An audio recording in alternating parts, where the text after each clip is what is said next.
সাক্ষ্যের মা কোনোভাবেই সাক্ষ্য আর ঝিলের বিয়ে মেনে নিতে না পেরে শেষ পর্যন্ত দুজনকেই ঘরছাড়া করে দেয়। হ্যাঁ বন্ধুরা, ভোলে বাবা পার করেগা সিরিয়ালের আজকের পর্বে এমনই এক তীব্র মুহূর্ত দেখতে চলেছি। গল্পের শুরুতেই দেখা যায় মিলি ব্যঙ্গ করে ঝিলকে বলে, নিজের স্বামীর বিয়ে দেখতে কেমন লাগছে? ঝিল শান্তভাবে উত্তর দেয়, আমায় নিমন্ত্রণ করা হয়েছে বলেই এখানে এসেছি। ঠিক তখনই ঝিলের এক বন্ধু বলে ওঠে, এখন সাক্ষ্য স্যারের উপর আমার ভীষণ রাগ হচ্ছে। কেন যে এখানে এলাম, মনে হচ্ছে সব গয়নাগাটি খুলে ফেলি।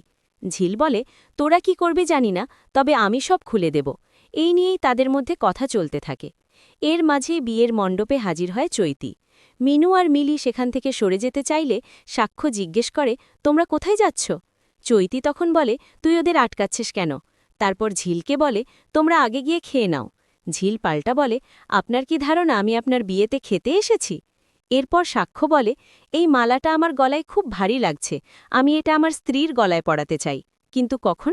ঠাকুরমশাই জানান, মন্ত্রপাঠের সময়ই সেটা পড়াতে হবে। হঠাৎ সাক্ষ্য সবাইকে উদ্দেশ্য করে বলে, আজ আমি একটা কথা পরিষ্কার করতে চাই, বিয়ের আগেই সব নাটক শেষ করতে চাই। এই বলে সে মালা তুলে ঝিলের গলায় পরিয়ে দেয়। তৎক্ষণাৎ চৈতি সাক্ষ্যের উপর চেঁচিয়ে ওঠে। ঝিল হতবাক হয়ে বলে, আপনি এটা কি করলেন? সাক্ষ্য উত্তর দেয়, যদি তোমার মনে হয় তাহলে মালাটা আমাকে ফিরিয়ে দিতে পারো।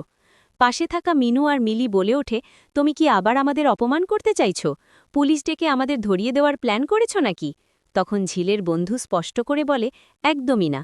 সাক্ষ্য স্যার ঝিলকেই বিয়ে করবেন বলেই সব কেনাকাটা আমায় দিয়ে করিয়েছেন, আমাদের সবাইকে বিয়েতে ডেকেছেন।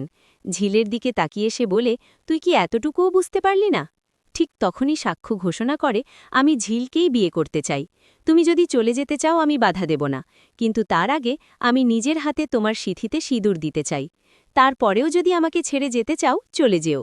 এই কথা শুনেই চৈতি অজ্ঞান হয়ে মাটিতে লুটিয়ে পড়ে। গল্পের প্রতিটি নতুন আপডেট সবার আগে পেতে এক্ষুনি চ্যানেলটি সাবস্ক্রাইব করুন, ভিডিওতে লাইক দিন আর বন্ধুদের সঙ্গে শেয়ার করতে ভুলবেন না। আবার দেখা হবে পরের ভিডিওতে, ততক্ষণ ভালো থাকুন।